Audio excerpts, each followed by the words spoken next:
Hello दोस्तों, कैसे हैं आप सब लोग। उम्मीद करता हूँ अच्छे ही होंगे। तो दोस्तों, आज की इस वीडियो का टॉपिक है कि हम परचेस वाउचर यानी F9 का यूज़ कैसे करें, अपनी कंपनी में अपने सप्लायर से माल कैसे खरीदें।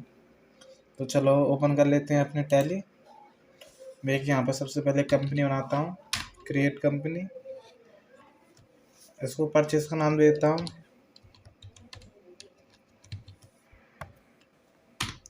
इसके बाद एड्रेस को छोड़कर उत्तर प्रदेश और कंट्रोल से सेव कर देता हूँ।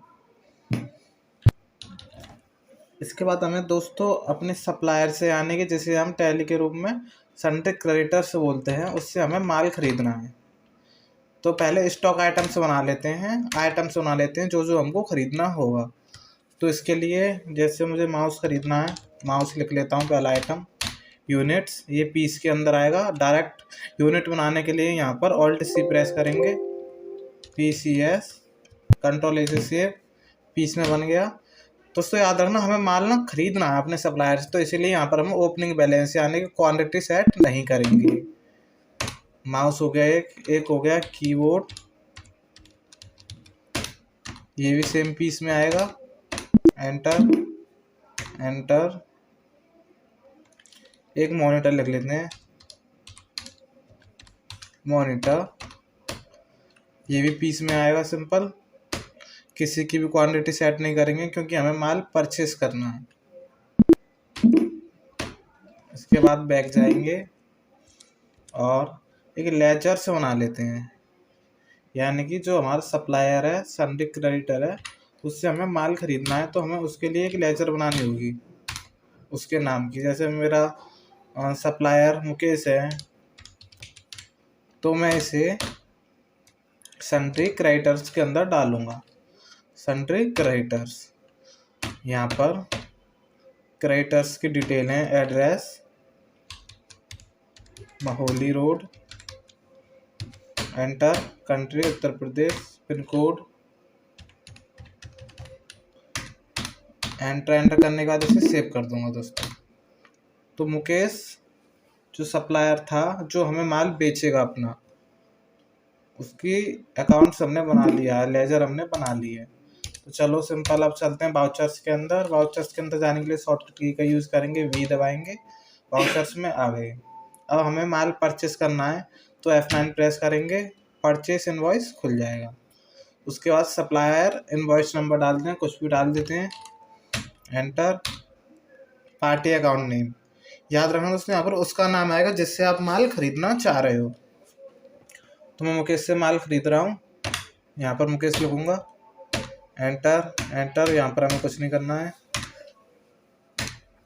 परचेस लेजर दोस्तों, एक परचेस की लेजर बनती है। अगर आप किसी से माल खरीदते हो तो उसके लिए परचेस की लेजर बनती है, और अगर किसी को माल बेचते हो तो उसके लिए सेल्स की लेजर बनती है। तो हमें यहाँ से डायरेक्ट लेजर बनाने हैं, तो उसके लिए शॉर्टकट का यूज़ करेंगे, ऑल्ट-C, जहाँ से डायरेक्ट लेजर बन जाती है। देखिए यहाँ से अब डायरेक्ट लेजर बन जाएगी। तो यहाँ पर लिख देता हूँ मैं परचेस अकाउंट, ये आती है परचेस अकाउंट के अंडर। एंटर करके सेव कर देनी है। उसके बाद हमें आइटम्स डालने हैं, जो जो आइटम हम खरीदना चाहते हैं। जैसे मैं कीबोर्ड खरीदना चाहता हूँ, क्वांटिटी कितनी है इसकी, 5 पीस, एंटर करूँगा। रेट कितना है इसका, 300 रुपये पर पीस है, एंटर करूँगा। 1500 रुपये हो गए टोटल, ऑटोमेटिक कैलकुलेट कर लेगा। इसके बाद मॉनिटर ख़रीदते हैं, 5 पीस मॉनिटर, कितने रुपये पर पीस, 5,000 रुपये पर पीस, एंटर। 25,000 के हो गए टोटल, ऑटोमेटिक कैलकुलेट करेगा। इसके बाद माउस ख़रीदते हैं, 10 पीस, कितने रुपये पर पीस, 150 के हिसाब से, 1500 रुपये के हो गए। एंटर करने के बाद आपको सेव कर देना है। ओके। इसके बाद आप चाहेंगे बैलेंस शीट में, जहाँ पर आपको दिखेगा। तो बैलेंस शीट ओपन करते हैं, ऑल्ट F1 करने से व्यू, ऑल्ट F1 प्रेस करोगे तो आपकी बैलेंस शीट व्यू में दिख जाएगी, यानी कि ज़्यादा। तो आप देख सकते हैं आपकी लायबिलिटी यानी सन्ड्री क्रेडिटर्स, आपको आपकी जिम्मेदारी जो आपको ये पैसे चुकाने हैं उसको। सन्ड्री क्रेडिटर देखो 28,000 का टोटल आपने माल खरीदा है, क्लोजिंग स्टॉक दिखा रहा है 28,000 रुपये, यानी कि 28,000 का आपके पास माल है। अगर आप चाहते हो कि आपने कितना माल खरीदा है तो उसे देखने के लिए आपको जाना होगा स्टॉक समरी में। तो आप देख सकते हैं आपने 5 पीस कीबोर्ड, मॉनिटर 5 पीस और 10 पीस माउस हैं आपके पास। यहाँ पर आपका पूरा स्टॉक्स डिटेल में दिखाया जाता है। तो बस दोस्तों आज की वीडियो में यहीं तक। वीडियो अच्छी लगी हो तो वीडियो को लाइक करो, चैनल को सब्सक्राइब करो। धन्यवाद।